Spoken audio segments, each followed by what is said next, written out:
Depart from Me by Caleb Aikens. The fields lie barren, cracked and dry, where children once would laugh and play. Now hunger stalks with hollow eye, and hope is slowly swept away.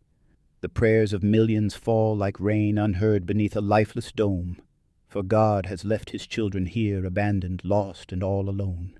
The winds carry cries of shattered dreams across a world too worn to heal.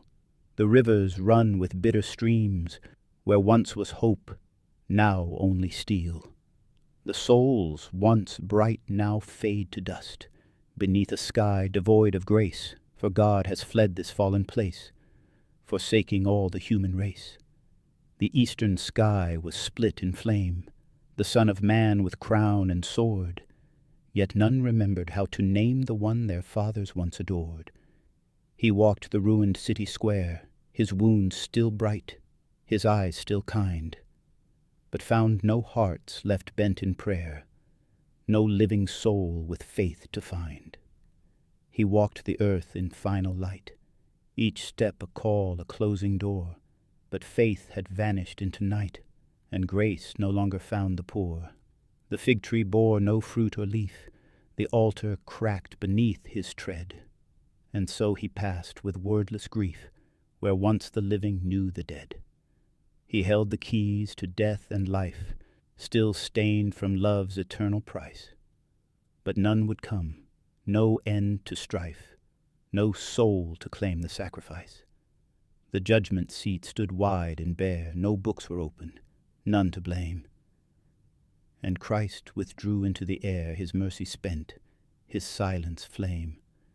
His arms still bore the weight of wood, though time had long since torn it down. The sacred tree where mercy stood, now mocked by every faithless crown. He offered peace with nail-pierced hands, the wound still fresh beneath his side, but not a soul could understand, and so the Lord of life had died again. He bore the cross not on his back, but deep within his wounded gaze, a burden made of what we lack, a world that cast aside his praise. The tree stood rotting in the rain, forgotten by the sons of men. And Christ, who once had borne our pain, would not be crucified again. He called from where the cross was raised, his voice like thunder torn by grief, but none came forth, none wept or praised, none begged the thief's last word relief. The wood had turned to ash and bone, the nails to dust, the crown to rust. And Christ stood there alive, alone, while all he loved returned to dust.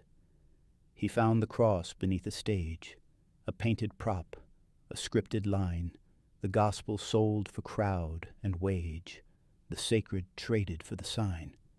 He waited at the temple gate, where once he taught the blind to see. But now the doors were locked by hate, and priests had bowed to industry. The megachurch was grand and sleek, the cross suspended high and thin. The preacher spoke, but dared not speak of sacrifice, or death or sin. The music swelled with smoke and beat, and bodies swayed in practiced awe. But Christ, whose wounds still bled at feet, found nothing left but polished law. He found the steeples still intact, their bells still chimed, their spires high, but inside every heart was cracked, and none could see the reason why. The cross was draped in flags and fire, the pews declared who could belong. And Christ, still clothed in true desire, beheld a gospel turned to wrong. He came into the house of prayer, where once the broken found their song. But now the strong sat preaching fear, and judged the weak for standing wrong. The cross had grown into a sword, its shape distorted by their hand.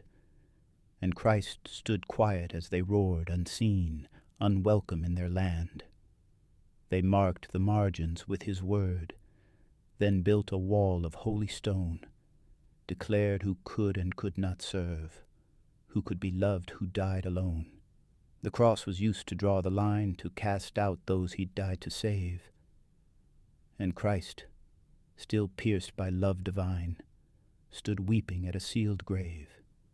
He knelt where once the outcast knelt, but now the floor was clean and cold, the pews reserved for those who dealt in rules, not grace, in fear, not bold. The cross had turned a courtroom wall, the gavel struck with Bible verse, and Christ, who died to welcome all, was judged a heretic and worse. He heard his words upon their lips, but spoken cold like legal code. Commands divorced from fellowship, the law without the grace it owed.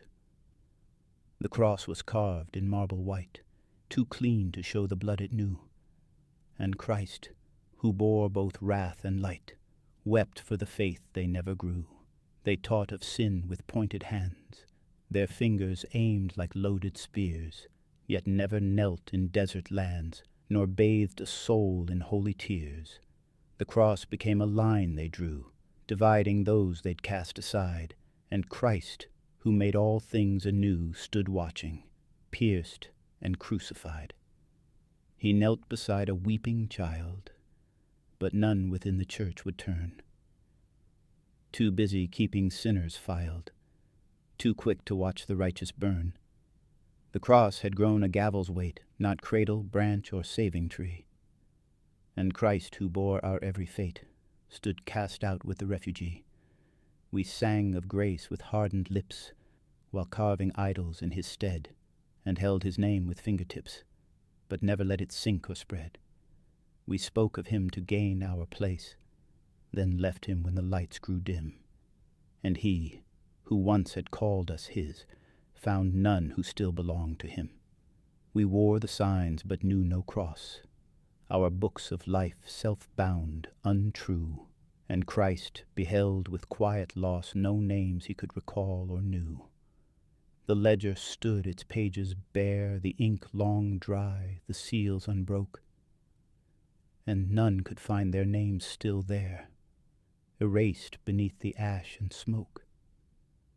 He searched the hearts that claimed his name, but found no word that bore his breath, just empty titles void of flame, the echo signatures of death.